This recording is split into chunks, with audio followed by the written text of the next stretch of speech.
સંતનો શબ્દ અડી જાય ને તો જ હરખાઈ આવે ને, કે એમને સીધી સીધી હરખાઈ નહીં આવતી.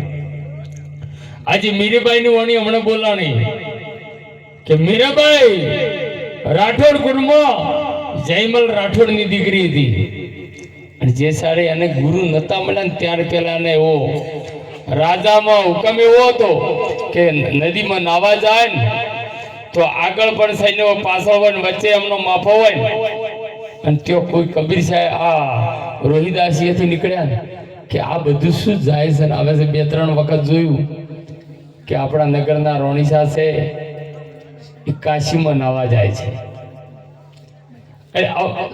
પવનનો દૂર હતો ને રોહિદાસ એવું શબ્દથી બોલી જા કાશીમ શું આવે એક વખત પાકીમ નાઈ જા ફેર નાવું ના પડે. આ સત્સંગની સભા છે ને પાકી જાય. ખરેખર આ અવાજનો દોર હતો, પવનના દોર ભેગો અવાજ મીરાબાઈને કાને અથડાઈ ગયો. દરબારમાં જઈ અને કીધું કે આપણા બ્રાહ્મણો જે જ્યોતિષ છે એમને બોલાવો. રાજાને હુકમ કર્યો કે એક પ્રશ્ન છે કે પાકીમાં નાવું શું અને કાચીમાં નાવું શું. ખરેખર અમારા પોપટ કાકા અમે એમને સાથમાં પણ યાત્રાના પ્રવાસમાં અમે પણ ગયા હતા. હાજુ છે એ છે, પણ અહીંયા આયા પછી આજે જ્ઞાન ગંગા બોલાય આ સંતો બોલાયા ને આવો પાકી સહી લાજી છે. જેમ કે ઈ છે અહીં આવી અને ભોજન પ્રસાદ અને ભજનનું આયોજન રાખ્યું ને એમાં દરેક આનંદ આવી ગયો છે. આ ગંગામાં નાઈ જાય કોક જીવલડો નાઈ જાય છે ને 100% એમનું કરેલું ફળ એને ઉત્પન્ન થઈ જશે. ताणी संतो के एक शब्द गुरुदेव का ताका अनंत विचार थक गए मुनिजन पंडित जेने वेद न पाया. अरे मीराबाई जेवा अंदर જેટલા જ્યોતિષ હોય છે આ જ્યોતિષમાં પુસ્તકમાં નહીં આવતું. કેવરાય છે કે 100% ની વાત છે, પણ 100% ની વાત છે એવી કે 84 કેવરાય અને હોળ અમરવો પડે. કોઈ ભુવા જો હોળ આવે ને તો એને પાકું થઈ જાય. અને આ મહાપુરુષ અમારા સંતો બેઠા ને આ હોળનું ભજન ચાલુ છે.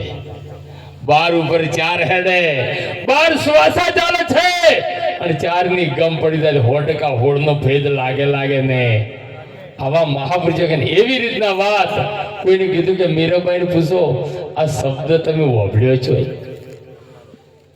અરે અમને યાદ આવ્યું કે હા તારે જેના પાસે મળ્યો છે ને એ જ તમને ઓનો જવાબ આલી, કે બીજા કોઈના પાસે જવાબ નહીં. અને આ સંતોએ તાને કીધું છે, અમારા ડુંગરપુરી બાપુએ ભજનમાં કીધું છે, ભાવપુરીને કીધું હતું ને ભાવપુરીને કીધું ને અને ભાવપુરીએ કીધું કે બાપુ તમે મારા ગુરુ કે બાપ કદી બેટા ના બને. અને આ શબ્દ અન્ન જળનો ત્યાગ ભાવપુરી બાપુએ કર્યો ને અને સુરતા રાશિ મનુષ્ય દેહની મનુષ્ય દેહ મળ્યો. સંત બીજ પલટે નહીં જુગ જાય અનંત ઊંચ ઘેર અવતરે પણ હોય સંતનો ફરંદી ગુણમાં શેખ ધર્મમાં એમનો અવતાર છે. અને એ શબ્દ જેની ઉણપ હતી ને એ લેવા ડુંગરપુરીના ધૂણી આયા ને એકને અમે કીધું હતું કે હવે આ ભજનની મારા ગોત છે ને હોની. અને જો નતો હાલતો ને એકને એક શબ્દ શેખ ફરંદી કે शिव सहार में रहते हैं शोभा सहार को देता है बूंद पड़े से आसमान दी. आ शोभा सहार ने क्या तमारो नहीं तमे पण चौकती एनो उणप थी मु आयो सो प्यासी जीवड़ो बनीन અને ઈ પ્રસાદમાં એમ મીરાબાઈ જાણે રોહિદાસના દ્વારે જન એક રોહિદાસ કેવરાજ કે જાતના ચમાર હતા ઈ કુળમાં કે તમે રાજાની કુરબાસો તમારે એને કે હું પેલું મારું હું પણ મૂલીને આવી છું. અને એની ઓળખાણ જેને તમે કીધું છે ને કે પાકીમ નાયરો આ શબ્દ તમારા પાસે ઓનો ભેદ લેવા આવી છું. ખરેખર તાણી મહાપુરુષે કે હું પણ હારી જાજે જીવડા તું હરી ભજનમાં જાજે. ખરેખર આ મનુષ્ય દેહ મળ્યો છે, જાગવા જેવો જોગ છે, બીજી યોનિમાં જગાશે નહીં.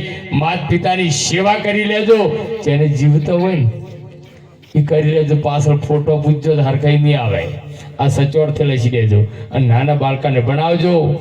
શિક્ષણ બહારથી મળશે સંસ્કાર આપણા ઘરમાંથી જ મળે. સંસ્કાર એવા આપજો કે કોઈ દાડો આપણું માથું નીચું નમાવનાર એવા આપણા બાળકને સંસ્કાર. બોલો સદગુરુદેવનો